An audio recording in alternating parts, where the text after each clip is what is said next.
The edge of extinction. The Grand Council chamber aboard the stellar Nexus station hung in silence.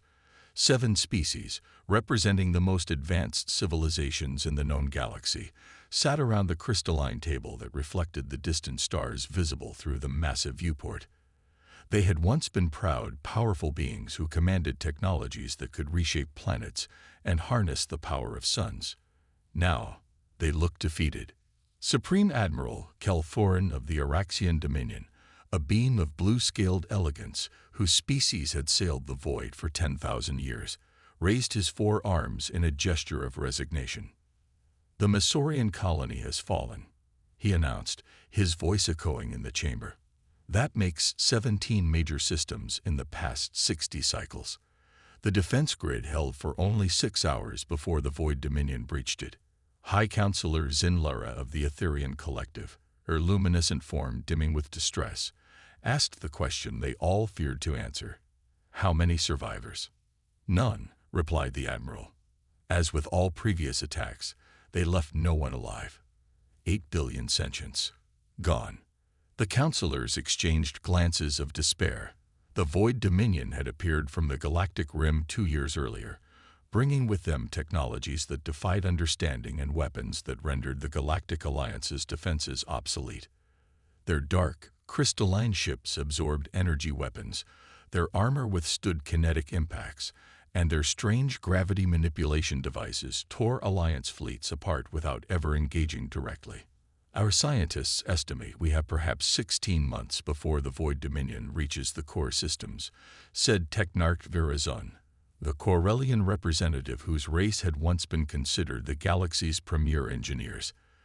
"The evacuation protocols cannot possibly relocate even 10% of the population in that time." "Then we face extinction," said Commander Drelpak, the massive reptilian head of Alliance military operations. "Our best ships, our most powerful weapons, our most brilliant strategies, all have failed." The silence that followed was broken by an unexpected chime, the arrival notification for the station's docking bay. Grand Arbiter Xylos, the ancient and wise leader of the Council, consulted the holographic notification that appeared before him. "It appears," he said with mild surprise, "that the humans have arrived." The announcement caused a ripple of murmurs through the chamber. Earth had only achieved faster-than-light travel 3 decades ago, making them newcomers to the galactic stage. They had been invited to join the Alliance as a formality 5 years earlier, but their presence had been largely symbolic. A primitive species with barely adequate technology, included mostly out of the Alliance's tradition of welcoming all spacefaring races. The humans. Admiral Kelforan's scales flushed a deeper blue with irritation. "We sent the notification as a courtesy. I didn't expect them to actually come. What could they possibly contribute to this crisis?" The chamber doors slid open, revealing a single human female in a simple black uniform bearing Earth's insignia, a blue sphere with a single silver star. She stood just under 6 feet tall, with dark hair pulled back tightly and sharp, observant eyes that took in the assembled council members without betraying any sign of intimidation. "Commander Yvette Chen, Earth Defense Force," she announced, striding to the center of the chamber with a confidence that seemed jarringly out of place, given Earth's standing in the Alliance. "I'm here as humanity's representative to assist with your Void Dominion problem." The chamber erupted in a mixture of disbelief, scorn, and even a few sounds that might have been alien laughter. "With respect, Commander," said Admiral Kelforan, not bothering to mask his condescension, "this conflict is beyond Earth's capability to influence. The Void Dominion possesses technology centuries beyond your own. Our fleets, which dwarf your entire space force by a factor of thousands, have been systematically destroyed." Chen nodded calmly. "I've reviewed the battle records you shared. Impressive technology they have. But technology isn't everything." Technarch Virazon's mechanical appendages whirred with agitation. "Their ships absorb energy weapons up to 50 terawatts. They can withstand kinetic impacts equivalent to multiple nuclear detonations. Their gravity weapons create localized singularities that tear our vessels apart. Tell me, Commander Chen, What does Earth possess that can counter such capabilities? Chen smiled slightly. Human perspective. The silence that followed was thick with skepticism. Explain, demanded Grand Arbiter Xylos, his ancient voice carrying more curiosity than the others. You've all been fighting the Void Dominion with conventional tactics. Bigger guns, stronger shields, faster ships. That's not working because they've optimized their technology against those approaches. Chen activated a small device on her wrist, projecting a holographic display of battle footage. But look here and here. Their responses are predictable. Algorithmic. The council members watched as Chen highlighted patterns in the Void Dominion's attack sequences, patterns they had never noticed. They're not adapting tactically, Chen continued. They're overwhelmingly powerful, yes, but they fight like machines following a program. Humans excel at finding the unexpected angle, the solution no one else sees because it doesn't follow conventional logic. High Counselor Zinlura's luminescence flickered with interest. What are you proposing, Commander? Give me command of a small task force, just 3 of your ships. Let me retrofit them with some Earth technologies that your scientists might consider primitive. And then let me engage a Void Dominion scout fleet. Admiral Kelforan's scales flashed with outrage. Absolutely not. We cannot spare ships for experimental tactics by an inexperienced species. Chen's expression remained calm. You've lost 17 major systems using your current approach. What do you have to lose by trying something different? After hours of debate, the council reluctantly agreed to Chen's proposal. 3 days later, she stood on the bridge of the Alliance vessel Steadfast Resolution, flanked by 2 sister ships, the Unyielding Truth and the Eternal Vigilance. They had been retrofitted with what the Alliance engineers considered embarrassingly primitive human additions: chemical propellants, physical projectile launchers, and most bafflingly, huge canisters of water. The Void Scout fleet has been detected in the Toriel system, reported Captain Vexlor, the Araxian officer who had been assigned to monitor Chen's operation. His tone made it clear he expected nothing but disaster. Perfect, Chen replied, studying the tactical display. They have 6 vessels, 2 heavy destroyers, and 4 escort craft. We'll engage them near the system's asteroid belt. The asteroids will hamper our maneuverability, objected Vexlor. That's the idea, Chen said with a smile. Tactical, prepare the water canisters and the rail guns. Navigation, plot a course that appears to be a standard Alliance attack vector, then prepare to execute Phase 2 on my mark. The skeptical Alliance crew followed her orders, convinced they were heading to their doom. The approach went exactly as Chen had predicted. The Void vessels detected them and formed a defensive array, their dark crystalline hulls beginning to pulse with the energy that would soon form their devastating gravity weapons. Now, Chen ordered as they closed to engagement range, execute Phase 2. What followed astonished the Alliance crew. Instead of engaging with conventional weapons, the 3 ships released thousands of water canisters into space, then fired their chemical thrusters to spiral away at angles that defied tactical logic. The Void vessels, programmed to counter conventional energy or kinetic attacks, hesitated. Fire the rail guns, Chen commanded. The primitive projectile weapons launched simple metal slugs at incredible velocities, not at the Void ships themselves, but at the water canisters now floating between the opposing fleets. On impact, the water instantly froze and shattered in the vacuum of space, creating a cloud of ice crystals and vapor that expanded in all directions. The Void ship's sensors, designed to detect energy signatures and solid objects, struggled to compensate for the diffuse cloud. Their gravity weapons activated, but instead of targeting the Alliance ships, they pulled in the ice and water vapor, causing their systems to rapidly cool and their energy absorption mechanisms to falter. Now, Chen ordered, full conventional assault. The Alliance ships wheeled around and unleashed their energy weapons at full power.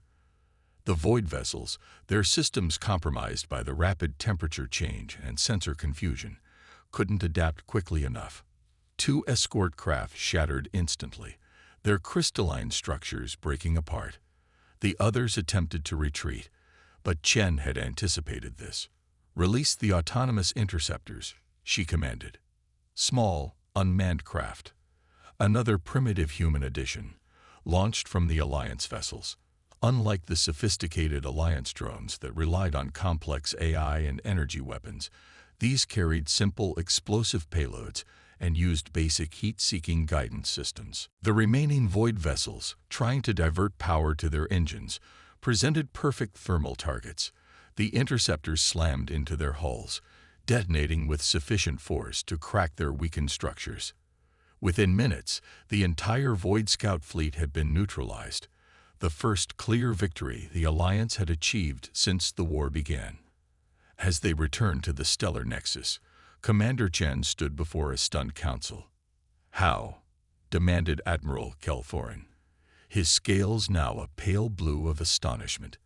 "How did you know that would work?" "Their technology is advanced but specialized," Chen explained. "They've optimized against your conventional tactics. Humans, though, we've always had to think creatively to overcome limitations. We don't have the luxury of perfect solutions, so we get very good at finding imperfect ones that still work." Grand Arbiter Xylos leaned forward, his ancient eyes studying Chen with new respect. "You believe this approach can be expanded, that we can truly fight the Void Dominion?" Chen nodded. "What you saw today was just the beginning. We have many more unconventional tactics to deploy, but to implement them effectively, I'll need more ships, more resources, and most importantly, I'll need you to trust human ingenuity." The council members exchanged glances, this time not of despair, but of something that had been absent for many months: hope. "Very well, Commander Chen," said Grand Arbiter Tylos. "Earth now has the Alliance's full attention. Tell us what you need." Chen smiled. The real work was just beginning. The human factor. 3 months after Commander Chen's demonstration, the Galactic Alliance war room aboard the stellar nexus hummed with activity. Where once despair had prevailed, now purpose drove the assembled representatives of 7 species as they gathered around the central holographic display. The massive 3-dimensional projection showed the current positions of Alliance fleets, now reorganized under what had become known as Chen Doctrine, and the advancing forces of the Void Dominion. Admiral Kelforan, once Chen's most vocal critic, now stood at her side as they analyzed the tactical situation. His scales bore the proud blue-green coloration of renewed confidence. "The retrained fleet commanders report full implementation of human tactical protocols," he informed Chen. "The integrated Earth technologies have been retrofitted to 60% of our combat vessels." Chen nodded, watching as the holographic ships shifted in formation. "And the special projects?" "The Corellian Nebula operation is at 90% readiness," replied Technart Virazon, who had taken personal charge of integrating human engineering concepts with Alliance technology. "I must admit, Commander, when you first suggested using civilian mining equipment repurposed as weapons platforms, I thought you had suffered brain damage. But the simulations are promising. Humans call it thinking outside the box," Chen said with a slight smile. "When you've spent millennia developing specialized military technology, it's easy to forget that sometimes a mining laser aimed correctly can be just as effective as a battleship cannon." Grand Arbiter Xylos, who had been silently observing from his elevated position, finally spoke. "The Void Dominion fleet has altered course. They are moving toward the Corellian Nebula, just as you predicted." Chen's expression turned serious. "Then it's time. The bait has been taken. They detected the apparent vulnerability in our defensive line, and they're moving to exploit it, just as a good algorithm should." She turned to address the assembled War Council. "This is our moment. Everything we've prepared for comes down to this engagement." The massive view screen showed the Alliance's primary battle fleet, now comprising over 300 capital ships and thousands of smaller vessels. They had been positioned near the Corellian Nebula, a vast cloud of ionized gas and dust that interfered with long-range sensors. Within the nebula itself, thousands of modified mining vessels waited, their presence masked by the natural phenomena. The Void Dominion believes they have identified a pattern in our new tactics, Chen explained. They think we're becoming predictable again. That's exactly what we wanted them to think. Commander Drellpack, the reptilian military leader who had initially dismissed Chen's ideas, now nodded with respect. The false data leaks were executed perfectly. They believe our fleet is vulnerable to a flanking maneuver through the nebula. And the moment they enter, Chen continued, we spring the trap. This will be the largest engagement of the war. If we succeed, we deal their advance a critical blow. Hours later, Chen stood on the bridge of the Alliance flagship Indomitable Purpose, watching as the massive Void Dominion fleet approached the nebula. The dark crystalline ships moved with eerie precision, their formation mathematically perfect. Over 500 vessels, including the behemoth they had identified as the Void Command Ship. They're committing fully to the attack, observed Admiral Kelforin. They've deployed 90% of their available forces in this sector. Chen nodded. They're confident. Their algorithms have calculated this as a high-probability victory scenario. She activated the fleet-wide communication system. All vessels, final positions. Prepare for Operation Thunderclap. The Alliance fleet moved into an apparently defensive posture, looking for all intents and purposes like they were preparing to protect the nebula's edge. The Void Dominion fleet, sensing weakness, accelerated toward the gaseous cloud. They've entered the nebula, reported the sensor officer. First wave is 30% through the outer boundary. Hold, Chen commanded, her voice steady. Wait for the command ship to commit. Minutes stretched tensely as more and more Void vessels entered the nebula. Finally, the massive command ship, a vessel twice the size of the largest Alliance battleship, crossed the threshold. Now, Chen ordered, execute Thunderclap. Throughout the nebula, thousands of modified mining vessels activated simultaneously. Instead of firing weapons, they triggered their industrial plasma drills, not at the enemy ships, but at the nebula itself. The specialized equipment, designed to superheat rock for mining operations, began to excite the already ionized gases of the nebula. Phase 2, Chen commanded. Ignition sequence. From the perimeter of the nebula, Alliance ships launched specially designed catalyst missiles that penetrated deep into the cloud. As they detonated, they triggered a cascading reaction with the superheated plasma. The nebula ignited. The flash was visible across 12 star systems, a controlled artificial supernova that engulfed the Void Dominion fleet in temperatures hot enough to melt even their advanced hull materials. The command ship, caught at the center of the conflagration, was the first to break apart as its crystalline structure failed catastrophically. Full spectrum assault, Chen ordered as the blinding light faded. All vessels engage remaining targets. The Alliance fleet surged forward, striking the surviving Void ships with overwhelming force. Without the command vessel to coordinate their actions, the enemy ships responded erratically, their once perfect formations dissolving into chaos.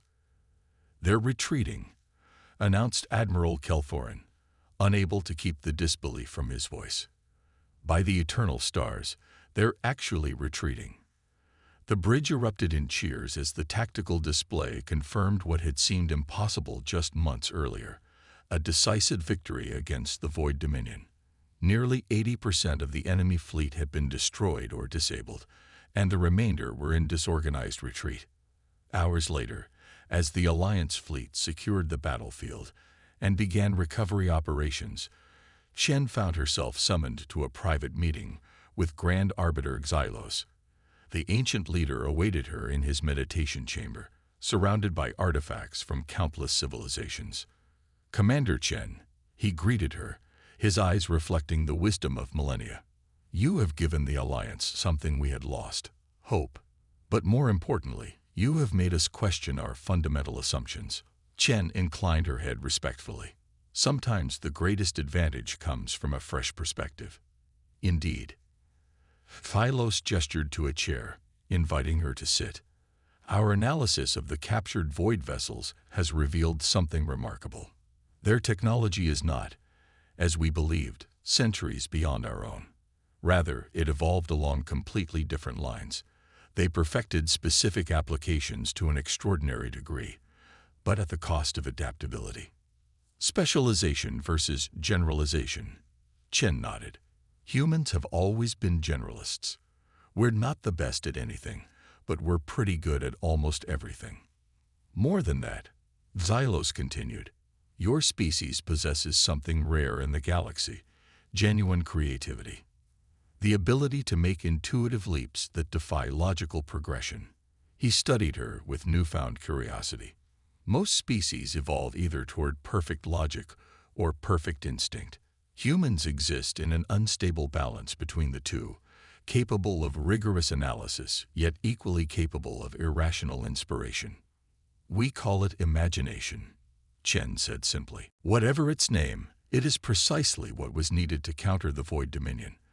Their technology and tactics are indeed algorithmic, perfect within their parameters, but unable to adapt to truly novel approaches.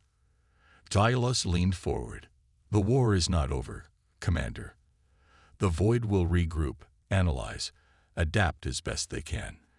But today marks a turning point. We'll be ready for them, Chen assured him. Earth has thousands more ideas to contribute. And now that the Alliance understands our approach, I suspect your own species will begin to rediscover creative thinking yourselves. Xylos made a sound that might have been laughter. Perhaps, after 10,000 years of logical progression, it may take time for my people to remember how to think irrationally. But we are willing to learn. He rose, signaling the end of their conversation. The Council convenes in 1 hour. We will be formally recognizing Earth as a full Alliance member with all associated privileges and responsibilities. As Chen turned to leave, Xylos added, there is an ancient prophecy among the founding species. It speaks of a time when the galaxy would face extinction, only to be saved by those who dream while awake. For millennia, we dismissed it as poetic nonsense. His ancient eyes twinkled. Perhaps we should have paid more attention to our own irrational intuitions. Commander Chen smiled. Humans have a saying. Sometimes the most illogical path is the only logical choice. 1 month later, Chen stood on the observation deck of the stellar nexus, watching as Earth's first official Alliance delegation arrived. The small blue-green planet had sent not just military advisors, but scientists, artists, philosophers, and dreamers of all kinds, humanity bringing its most precious resource to share with the galaxy, imagination. Beside her, Admiral Kelthorin observed the approaching vessels. The Void Dominion has withdrawn to the Galactic Rim to regroup. Our analysts estimate we have gained at least 2 years before they return with adapted tactics. They'll be back, Chen acknowledged, and they'll be better prepared for our tricks.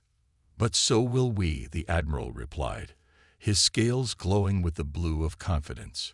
Already, our youngest officers are studying what they call human thinking, approaching problems from multiple angles, considering solutions that violate established doctrine. Chen nodded, watching as the Earthships docked.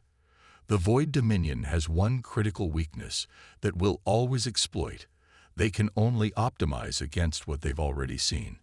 But humanity's creativity is limitless. We'll always find a new angle, a new approach. The war was already lost, Admiral Kelthorin admitted quietly, until humanity arrived and taught us how to fight differently. Chen smiled as the first human delegates stepped onto Alliance soil. We're just getting started.